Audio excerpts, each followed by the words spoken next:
Welcome, everyone. We're going to go ahead and get started. It's about 12:33, a little bit after the half hour.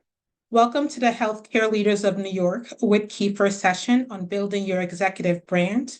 My name is Carl Marie Memnon, and I'm the president of Healthcare Leaders of New York. I'm excited to have you all here with us today to join us for the first of the Executive Essentials Career Professional Development Series in collaboration with Kieffer. Today's session is approved for one qualifying education credit by ACHE. Please visit ache.org to self-record your credit. Participants in this program who wish to have it considered for ACHE qualifying credit should list their attendance when applying to the ACHE healthcare executives for advancement or recertification. And you can track your credits using the ACHE portal. Copy of this afternoon's presentation will be distributed after the session. It is now my honor to introduce our moderator for this afternoon's session, Maya Neville-Williams, Chief Operating Officer at the Rockefeller University and HLNY Board Member at Large for the Hudson Valley. Maya? Thank you, Carl Marie. Good afternoon, everyone. My name is Maya Williams, and I'm the Chief Operating Officer for the Rockefeller University Hospital and Healthcare Leaders of New York Board Member at Large, Hudson Valley. I will serve as your moderator for today's webinar, Building Your Executive Brand. Every executive has a brand, and building and evolving your brand is critical to advancing your career as a healthcare executive. Today's webinar will be facilitated by Witt Kieffer. Witt Kieffer is the premier executive search and leadership advisory firm developing impactful leadership teams for organizations that improve quality of life, including those in healthcare, academic medicine, the life sciences, and higher education. In business for over 55 years, the firm's services and solutions include executive recruiting, leadership advising, coaching, and interim leadership placements. Please learn more about Witt Kieffer at wittkieffer.com. I would like to welcome today's panelists, Lynn Foster and Patrick Sharry. Lynn and Patrick will introduce themselves and begin today's webinar. Lynn and Patrick, take it away. Thanks so much, Maya, and welcome everyone. Really delighted for the partnership too with Healthcare Leaders of New York as well. So thank you on behalf of Witt Kieffer. A quick intro, we're talking about brands, so only fair to practice intro and a little bit about who I am in the world. Lynn Foster, I'm a senior partner in our leadership advisory group within the firm. I've been in consulting for about 25 years. My gift is solving people puzzles. So I particularly like the idea of helping leaders find out who they are, particularly from a transformational perspective, both the individual, the team, and then the organization, and also the conditions that surround that person that need to exist for them to be successful. Each day is a new adventure, lots of ambiguity. I enjoy bringing some clarity to it. And brand is part of that work as well. So it's a topic that we try to live each day. I think all of us do in the work that we do with one another and with those that we serve as well. So with that, I'll invite Patrick to introduce himself as well. Thanks, Lynn. Hi, everyone. My name is Patrick Sharry. I'm a consultant with Witt Kieffer's Leadership Advisory Group. Happy to say that I'm joining you all from New York, as my wife and I live here in the city. A bit about me, I have my PhD in human development, and I've spent my early career in academia and consulting, whereas now I get to merge those experiences into my current role, where, like Lynn said, we get to drive kind of positive change for leadership and executive development across a variety of different ways of life and executives across the country. So excited to be here and looking forward to connecting with all of you on the topic of brand. Thanks, Patrick. So a quick overview of the agenda. If we go to the next slide, I want to give you a sense of what we have planned for the hour that we have together. It's an interactive hour, so it's got a little bit of everything in terms of some presentation, lots of chat. So please use the chat function as we go along. There's a few exercises where we'll ask you to chime in. But we'll start off with a bit around what's in a brand, some of the key ingredients in building your brand. Then we'll have a breakout discussion and we'll set up that exercise as a bit of a reflection before we move into breakouts for about 15 minutes or so. Then we'll come back together in a large group. So when you're done in your breakouts, please come back to the main group. And at that point, we'll then talk about activating your brand. So if you think about building a brand or attending to the brand, then it becomes about activating or reactivating. I believe that brands exist whether we care for them or not. So it's a question of at what point are we trying to reshape them, depending on where people are in their careers or what they want to be known for. We'll have some Q&A then as well. Maya is going to be helping us along the way with monitoring the chat and some questions. And then we'll wrap up with a closing and some other kind of housekeeping reminders. So that's kind of what we have in store for you for the hour. And as we move to the next slide, this idea, so what is a brand? And what we thought would be helpful is to level set a bit around some of the things that come to mind. This first one, I think, is a very powerful quote around your personal brand is what people say about you when you're not in the room. That's really the key to a brand. And ideally, finding out what those people say about you in that room when you're not there. That's part of the caring for the brand piece and knowing what that is.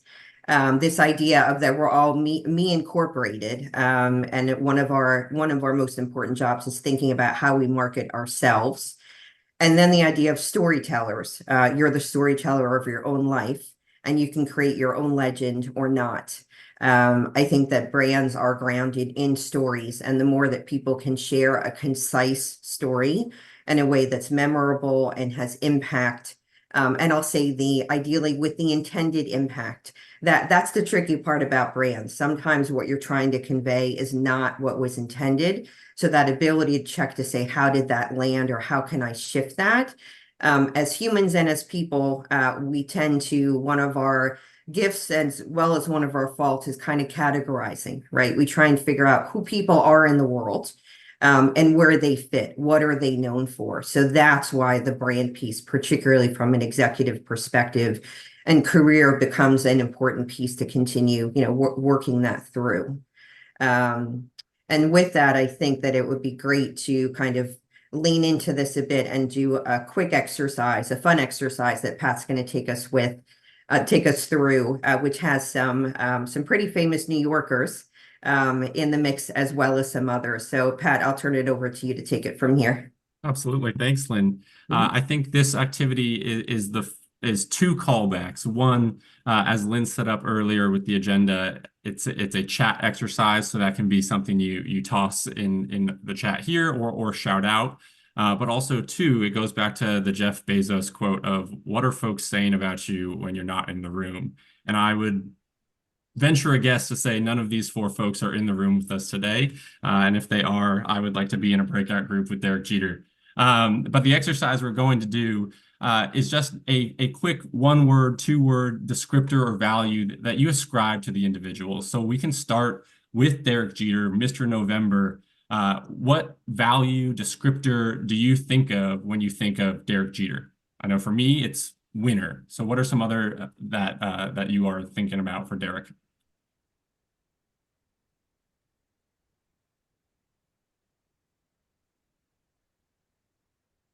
See a lot of talent, a lot of leaders, role models. Fantastic. I think he would love to hear that people are saying that about him as he's not around. Grit, determination in there too. Fantastic. So if we take it to the next one, we take it to Jenny from the block, Jennifer Lopez, a Bronx local. What would you ascribe to her for descriptors or values? Trendsetter. Self-made, hard worker.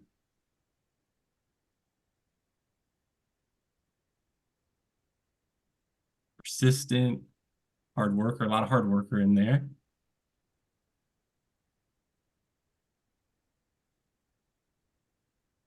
All right. We'll go to our third, Jay-Z, Brooklyn zoned.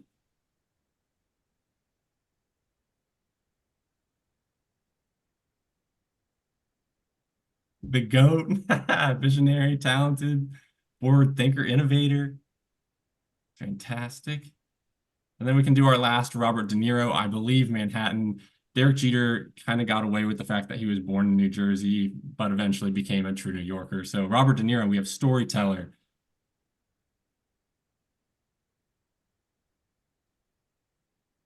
Class, talented. Philanthropy. All right.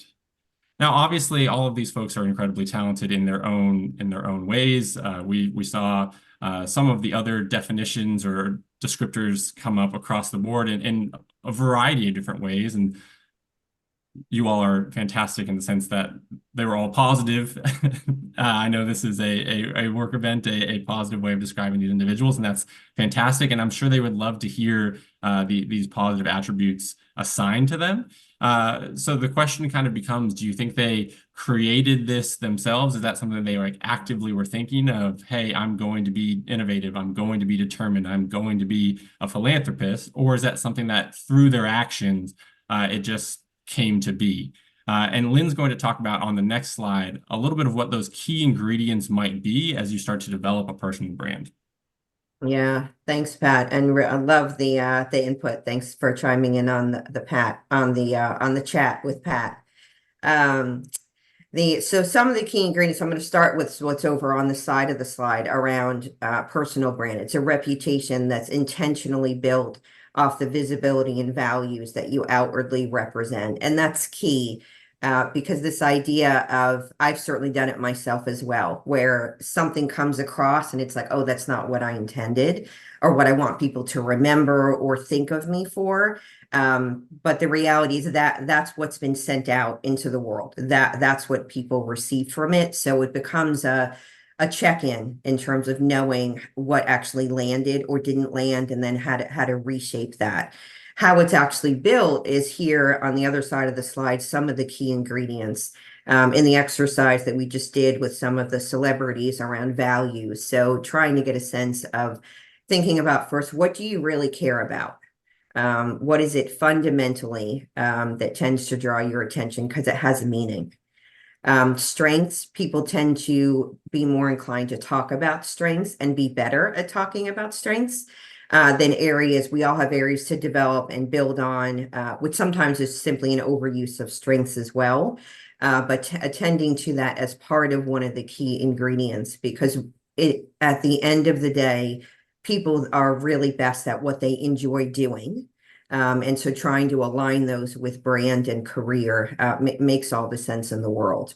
And then, of course, passion. What do you love to do? Fundamentally, what is it that brings you purpose, that you feel has either a calling to it or has something that's enduring, that is something that you are really inclined to spend your time doing that. And those are all of the ingredients that and there's others too, but these are really the key ones that we found tend to differentiate. If you can land on and be clear on the values, the strengths, and the passion, then it becomes okay. And how does that then what does that mean in terms of how I share my brand? In other words, how I speak about myself to others.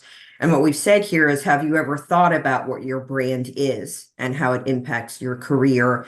I'll take it to the next level to say, when's the last time you thought about your brand and its impact on your career? Because I think early career, it tends to be built more around expertise, some early experiences. If we're lucky enough, we get some good mentors and advocates. I think as that progresses over time in our careers, that advocacy and knowing what needs to be reshaped and just simply what we want to be known for. I'll share that in my career initially started doing work with leaders in HR and competency and assessments. And I love doing that work, but I knew there was something more I wanted to do around change management. So I purposely set about to change that. And then after that was more around transformation. So there's a pattern and a connection that becomes part of the brand. And I think that's key to helping people understand what someone's brand is. The last piece I'll share here is that so people are not good mind readers. So part of the building the brand is asking for what you need. right? So you can have the key ingredients. Inevitably, there may be something that you need in building that, in further building your brand. And you may need help or support to do that, whether that's someone's time or an experience or advice, whatever that is, but to sprinkle that into the ingredients you already have. Most people, it's very difficult to do it on your own. And quite honestly, it becomes better when you have the chance for others to kind of sprinkle some of that in as well, to simply help you along the way to be able to do that. So that's a bit to keep in mind around kind of key ingredients to personal brand. As we move to the next slide, which is around a quick reflection exercise, because we're going to do this before we go into the breakout. So there's kind of two steps to this. First is jot down these questions. So just jot these down because it's something that you're going to be talking about in your breakouts. What is your motivation? What brings you joy, both professionally and personally? What are you good at? What do people know as your strengths? And then where do you want to take your career? Okay, so those four, if you can just jot those down. And now if you can think about, don't try to answer each question. As you look at the questions, reflect on how it feels for you to answer the question. You may say, what is motivation? That's easy. Or that's a big question. I don't know how to answer that in the moment. So just jot down how it feels for you without answering the question itself. We'll give you a minute to think about that.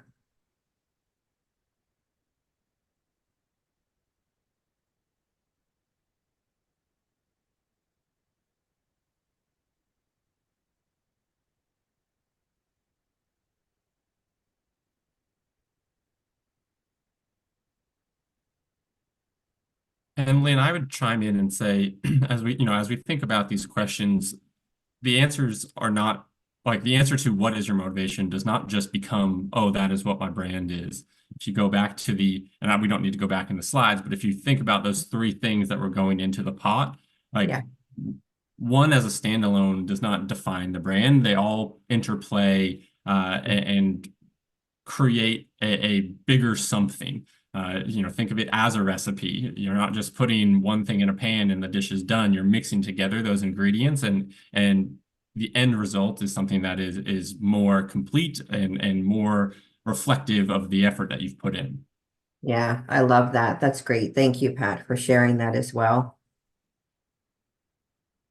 If we go to the next slide around the breakout groups. So we're going to have you split into breakout groups. We'll do that in a minute. But before we do that, let me share just a bit about the task. So in the breakout groups, and you'll be in groups of about 8 people or so within each one of your breakout groups, randomly selected. If you can talk about which question, without necessarily answering the question, if you have additional time, feel free to use that time you have with one another. But which question was the hardest for you to answer and why of these questions that are listed here? If you can talk about that and share that within your group, we'll give you 15 minutes in the breakouts. When we come back, we'll have a chance for people to chime in on chat. What is it, maybe a takeaway or something that really stood out from that conversation to share with others. And we wish you great conversations around brand for the next few minutes. And we'll see you, we'll bring you back into the main room after 15 minutes in your breakouts. Okay, so we'll see you shortly. Breakout rooms are closing. Folks are filtering back in. So as we started off with in the beginning, hoping to be a little bit active and participate here, how did folks feel about that question of which one of those 4 green blocks was the hardest to answer? Feel free to put it in the chat. Feel free to shout it out, kind of get that conversation going a bit. Where do you want to take your career? Okay, so a little future oriented. I think it was also that if you're trying to career pivot or if you're trying to delve into areas that you may not be known for or you may not know much about, there's always that confusion of how do you get to that next thing. Thank you, Caroline. And then, I mean, in the chat, it looks like folks are agreeing too of leaving that comfort zone, which kind of aligns with that pivot, a little bit of the unknown career direction piece. The majority of people in our group who had challenge of question number 3, knowing what people think about you and your strength. Because most people are not forthcoming in terms of that, talking about your strength. And usually when you hear comments, it's usually negative as opposed to positive. So one of the group members actually made a great suggestion, was you doing more of a 360 feedback survey, which we think which I think is a great idea.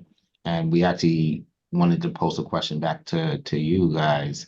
The 360 is usually a survey that's given by an organization or your organization. And if you don't have an organization that provides that survey, is there something that you guys could recommend that we could do personally on our own for using the 360? Yeah, I'm happy to take that, and Pat, feel free to chime in as well. Surveys can absolutely be helpful. In the absence of that, we actually do more often verbal 360. So getting away from the survey, like an actual conversation and a quick check-in, and rather than, we describe it as 10 seconds of feedback. One thing I did well, 2 things I could have done better. And the key is the person has to tell you at least one thing you could have done better in doing that. But the idea of it's a constant ongoing dialogue about how did you come across in that conversation, in that moment, in general, what are you known for? What's the buzz about you? Is there no buzz about you? Because that alone would lend itself to it. The 360 for sure adds value from a survey perspective because it's quicker. You can get to a larger number of people. I would say do not let that stop you from the conversations and the dialogue around it, because you can find out more context around what led people to see something about you that you did really well, or maybe something that you could be doing differently. Yeah, I will say Lynn asks me for feedback every time we work together. It's the next conversation we have. And so building off of what Lynn said, having people in your corner that you can go to and have authentic conversations with. Obviously, you don't want just a bunch of yes people around you of, oh, Leroy, you're incredible every moment of every day. There's always something that we can learn, grow, build on. And the other piece that you might have heard from Lynn is one thing done really well and maybe 2 things to improve upon. The days of the feedback sandwich are gone. It is no longer what's something I did well? Oh, here's something to improve on, and end on something that they did well. They've found through some studies or some looking into it that oftentimes the piece to improve upon or to grow upon, that meat of the sandwich, if you will, is often hidden or lost in the way that feedback is given. So just being intentional with the way you ask for feedback and making sure you're not just getting fed, positive news all the time, have the good and the bad, the opportunities and the strengths to really push you forward. But that was a great question. Thank you very much. No, thank you. If you don't mind, if I got follow up, just one last on that, everything you just said, Lynn and Patrick, thank you so much. That was great insight. How frequently would you recommend? Monthly, quarterly, twice a year? Would you recommend on that? Doing a verbal. I think it depends on the context, right? So are you in a new role, an existing role? Has the team changed? Have the players changed that you're working with? So I think it goes back to the context. But for sure, at least once a quarter, but back to what I said earlier about conversation, right? It doesn't have to be like a scheduled, we're going to talk about my brand or feedback like now. It's more of a, hey, I was wondering, I would like your thoughts on this. It's something I'm continuing to work on, or would love to get your input around it. But I do think there is a cadence to it. So at a minimum, I would say quarterly as far as doing that. It may need to be more often depending on the context. Thank you both so much. Great answer. With the exception of not daily the same person. I have worked with some people who have called me and be like, what did you tell my team member? Because they're asking me every 5 seconds for feedback and what did I do well? And I said, well, they're just extra eager. That's not the intent either, because then that creates a brand, which is not intended, of course. So I'll also add there's an element of you can be active about it too. It doesn't always have to be reactionary. So for example, if you know there's something on the calendar that you're going to do and you're going to want feedback on it. For example, if I said to Lynn ahead of this call, hey, give me some feedback on my presentation style, she knows to kind of watch and observe that a little bit so that there's feedback on the opposite side instead of throwing it on them after the fact and then they're scrambling for answers or trying to think back and say, oh, what was good, what was bad. So you can be active about it and have folks, watching for certain things here and there. And that actually kind of nicely pivots us into our next section, if that's all right. We can go ahead a slide or two, and activating the brand.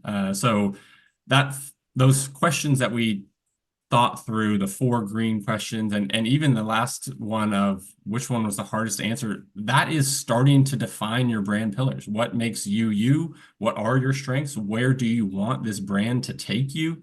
So there's an element of being active, being intentional about building that brand. We say all the time, it's building the brand. It's not just brand.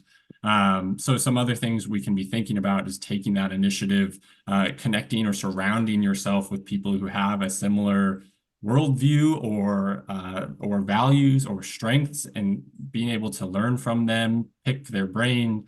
There's the forever pitched idea of create and share content. We all see it on LinkedIn.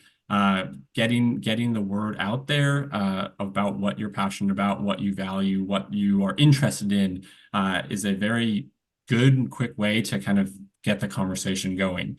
What I will say, and Lynn primed this at the very beginning of the conversation today, of create a story with it. It makes you seem more authentic with the way you engage with your brand. It makes it more memorable. It makes it so that it's more impactful for the audience out there. It's not just, oh, I'm really passionate about helping patients. Okay, well, why? What's the story? Why are we engaged? Why do we care? It makes it so that you have kind of skin in the game, for lack of a better term. Raising your hand, participating, just being involved as much as you can. The more people see you in that space, see you engaging with those pillars or those ingredients that we talked about earlier, the more they're going to ascribe those to you. It's a way of just forever living your brand. And it's an active thing that's going to be continually done regularly, which leads us, I think, to our next slide. And Lynn's going to talk a little bit further about the work's not done. Yeah. So we've mentioned this a couple times. So I think it's a clear takeaway around, it's the work is never done. And that's not meant to be a heavy, like, oh, I got to keep working on this. It is a reminder. It's not a one-time action. What's listed there around, it's not something you can achieve. You can get there in terms of the brand and that you're intending to set out there, but it's still then can't be left alone and up to its own devices, because you'll run into new people or different conversations that can change that. So it's really built with your continually shaping it with your intent. And what we've outlined here on this slide. So it's first impression. We like to call it first and next impressions. There's always a chance to have a first impression. The question is, what do you want the next impression to be? And is that aligned with the first impression, or does that need to change in some way for whatever reason, depending on the context? Always attending to the relationship part of it, and the impact, this idea of intent versus impact. What are you intending versus what is actually being received? And as Pat mentioned earlier, in terms of asking for feedback, one of the questions I'd like to ask people is, we encourage people to, in asking for feedback, share a bit about how you see yourself, rather than the person feeling, this is all on me to give you feedback. Share a bit about, I think I'm fairly strong here. Here's some areas I'm working on, and this is what it means for my brand. Then let the other person react to that. But the follow-up question, again, depending on the relationship and the trust factor, is what can you tell me that no one else will tell me? What is it that I really need to know that could be useful as I continue thinking about my career or impact on others? So it's another way to think about that. Think about that question. So I'll pause there. Maya, are there any questions that have come up in the chat? And we want to open it up for any questions people may have as well. Sure, definitely. Please feel free to ask you questions in the chat, but we do have a question. Someone wanted to know, how do you repair a brand that has been damaged? Yes, is the answer. Carefully. Carefully. It happens. And sometimes they're pretty significant ones. I believe, and in the work that we do with clients, part of it is acknowledging that it's been damaged. So don't ignore it. If you ignore it, it becomes obvious. And then it's just a little bit of silliness, to be completely transparent about it. So the acknowledgement, and then thinking about what is the delta between where it was and what's now being seen, and how can you engage others to help you in shifting that. It takes real work to shift a brand to come back, but if you've got the relationships and you have the supporters that can advocate on your behalf to course correct that, it can happen quicker than if you're just doing it on your own. I think it takes some humility. I think it takes some dialogue, and I think it takes some patience as well. But those pieces in particular, we do work with organizations where, it's a much larger issue. And then you're talking about PR firms, et cetera. People should have their own mini PR firms around them in terms of caring for the brand, is a way to think about it. So, but it's tough, and it happens, and people absolutely can come back from it. Thank you, Lynn. And another question was, how does your brand change as you progress in your career? Yeah, I think that it does, whether we're paying attention to it or not. I do think that our brands change. And what I mean by that is sometimes the perception is you're stuck. That becomes a brand. If there's not being care to what I'm doing intentionally is what I want to be doing and what I want to continue doing. I think there's a shift in general for brands, depending again on people's purpose and what really drives them, that tends to come from what I'm doing for myself to eventually in one's career to what am I doing for the benefit of others. And more of that testing that impact with others. In other words, are you leaving that person more capable than how you found them?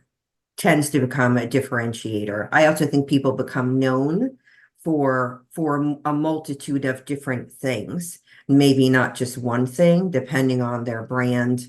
And I think it's a lot easier to describe your brand later as we evolve in our careers because it tends to tie back to purpose.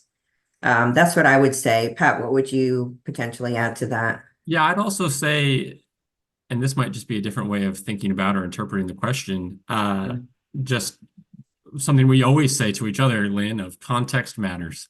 So as you gain more knowledge or more expertise, your brand might shift in a regard of how that plays out. As you change potentially where you work or what you do, your brand can pivot based on all of those pieces around you, who you surround yourself with, the decisions you make. So it depends on kind of the context around you, and how you're setting yourself up to engage with it will impact how folks are viewing you and what that brand says in that context. Okay, great. Oh, an interesting one, which I think is actually really good for this discussion here. What are some image busters as early careerists they should avoid as they build their brand? So as they're climbing that executive ladder? I have two Go that ahead. that jump off the page for me, and they're both potentially like attitude wise, but like a willingness. And this is not to say, you know, overstack your plate and say yes to everything. That's not what I'm suggesting at all. But if you are someone who just says no, no, no, no, no, no, no all the time, people aren't going to come back to you, and they're not going to be able to see you thrive or succeed in whatever scenario. And then the other piece is kind of a rudeness factor. As humans, we like to be around people that we enjoy to be around. So it's if someone is rude or off-putting or not pleasant to be around, that's going to have a impact on the brand, regardless of how technically skilled or how expert you are in whatever function. If you're not pleasant to be around, it's going to have a mark or a stain on your reputation and your brand that you'll have to take time to work through. Definitely. Oh, definitely. How does your employer affect what people see as your brand? It absolutely does. And you're not limited by it, is what I would say. So if it's aligned with your brand and it can further amplify your message, what you want to do, great. If it's part of a stepping stone or part of the next chapter, don't let that limit you in terms of if there's more that you're looking to create around your brand. But I think that fundamentally, when people introduce themselves, they tend to say where they work. What people remember about you tends to be more of what you shared about yourself. Rather, they may say, oh, yes, they work so and where. But this is what I remember about what they said about themselves and the work that they do. I think that's a differentiator. Great. So I have another question in the chat. What is a tactful way to create boundaries in the workplace? Mm. I'm a firm believer in communication. I know that's not a cure-all, but the more you can share where you're coming from and why that boundary may be needed, required, preferred, is a good way to at least start the conversation of where things might be able to stop, ebb, flow. If you're going to put something else on my plate, what can I take off my plate? So just having that thoughtful conversation, but doing it in a very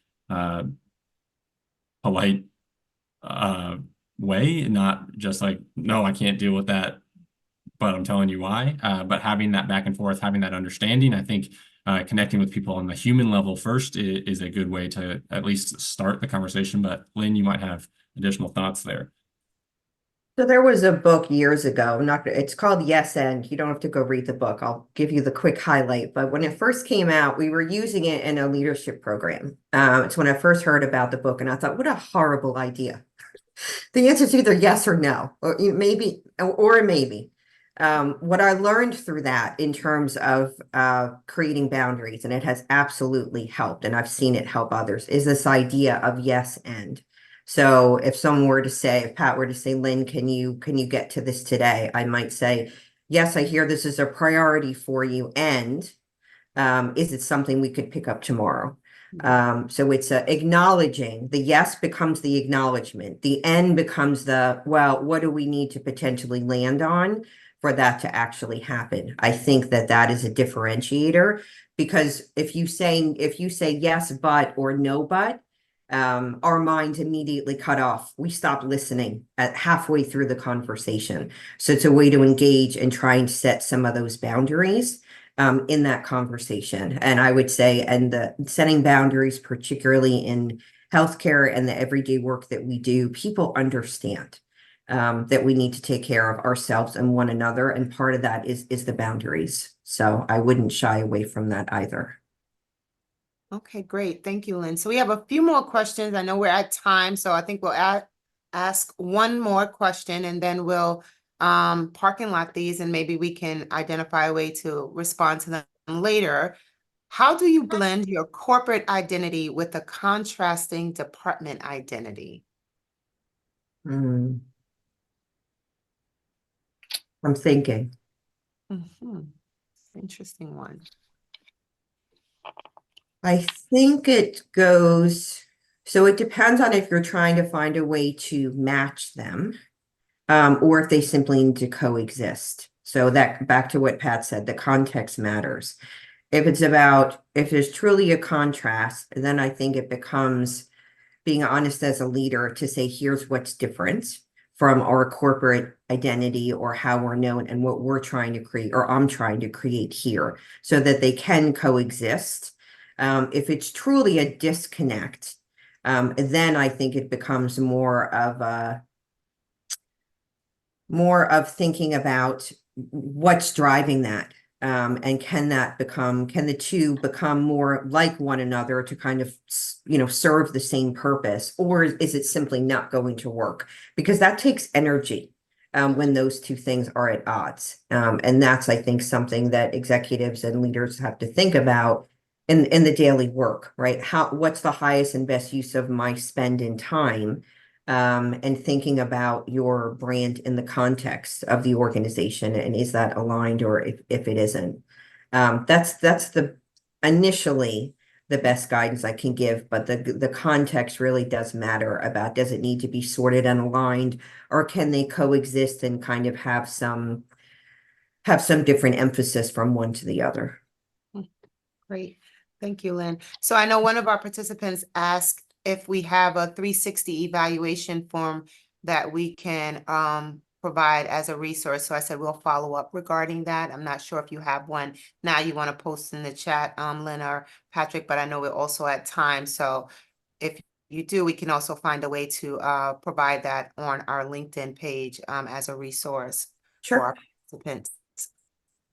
Yeah, really good questions too. Thank you. Great, great. Thank you. Thank you, everyone. So thank you, Lynn and Patrick, for your insights, and thank you to our participants for engaging in the breakout rooms and this afternoon's event.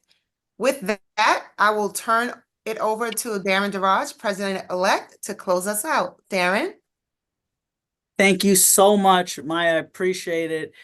For our entire membership, what an incredible opportunity we had today to lunch and learn with Witt Kieffer. Thank you, Lynn and Patrick, for such a wonderful presentation. Remembering that we have to take our career by the horns. We have to make the space. We have to understand the amount of energy needed. And together, asking for help, we're able to help build and expand and grow our executive brand, not just for ourselves now, but into the future. I want to always thank our sponsors for their incredible support of Healthcare Leaders of New York. Without them, our efforts, our activities, and all the value we bring back to our membership would not be possible. For all of today's presentation, for the slides, and also for the survey, we will be sending everything out along with the recording. If you could please take a moment, if you can, to scan to complete the survey for the event through this slide. Otherwise, we will email it out as well with the recording, with the PowerPoint to our membership.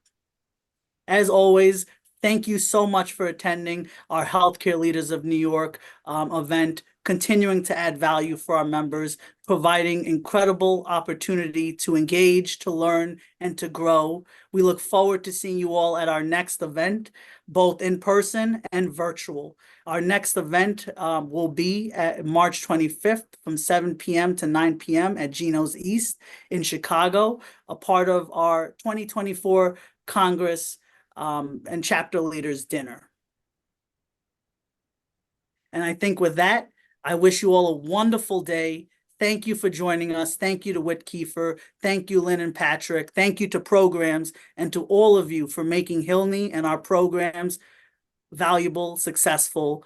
Thank you all. Have a great day. Thank you.